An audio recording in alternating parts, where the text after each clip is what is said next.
Uh, on that note, to wrap up this first episode, what do you want us to keep in mind with these disclosures that are about to hit? I think part of what's going to happen is that there will be a lot of people, both in the UFO subculture, let's call it, as well as in covert programs, that are going to take it and spin it. That's what's always happened. And they're going to try to spin it in directions that fit the narrative that they want to advance.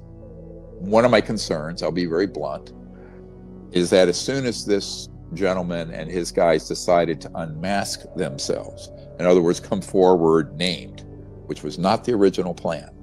The original plan was to hand over a lot of the evidence of these operations, the downing of the craft, the man-made ones to me, and I'd get it out. They decided to come out publicly. Well, as soon as that decision was made and they put it on a timeline, i.e. before the inauguration of the next president, which is where we are, all the drones stuff started. It was sort of a psyop.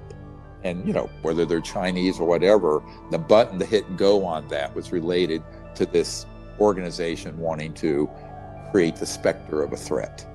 And then a number of other ridiculous things happened where, for example, the suicide bomber who blew up the Tesla truck at the Trump building on New Year's Day, he wrote a manifesto referring to gravitic propulsion systems, meaning anti-gravity, all the stuff this group is going to bring out.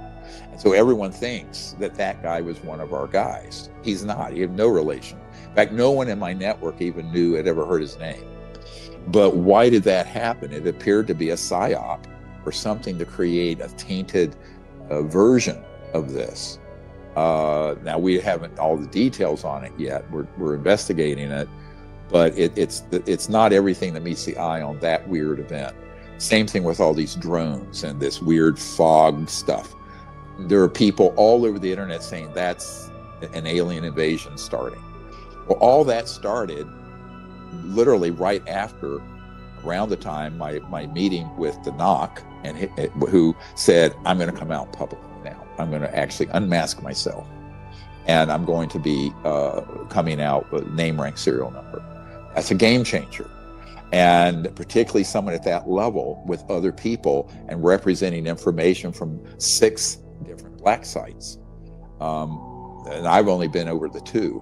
So I know of the others. But the point I'm making here is that there is a risk here. And the public, this is why I'm doing this podcast.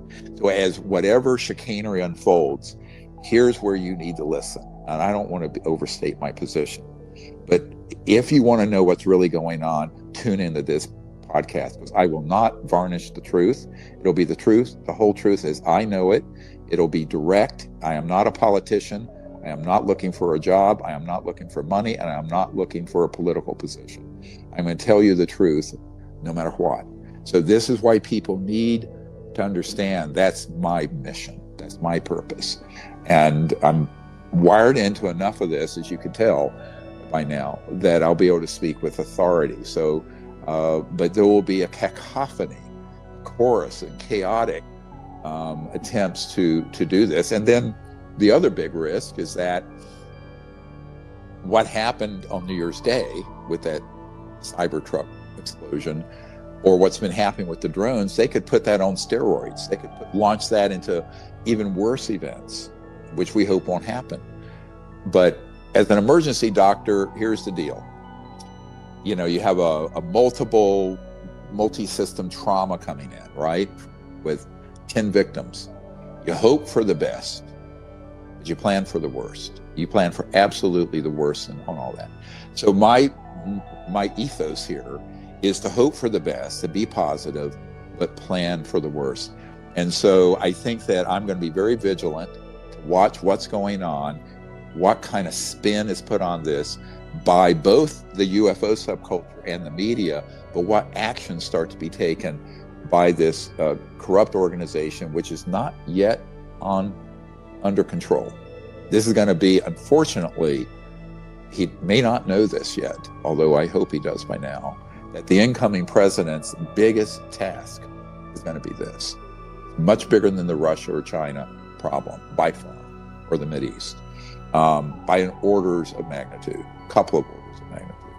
Now, that's not quite appreciated. I have met with some senior people in the incoming administration, and I'm not going to talk about those meetings. We've been doing it very intensively over the last couple of months.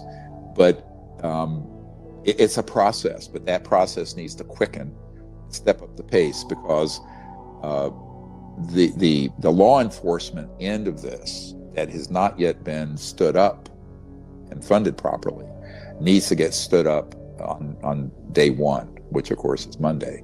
But we'll see. I'm just hoping in the meanwhile that with enough of the information coming out, that it would become obvious to more and more people in the media and the public if some false flag operations continue. But I can tell you that the flurry of drone events and some of these other things that have happened are not a particularly good prognostic indicator, as we'd say in medicine, that organization is just going to go quietly.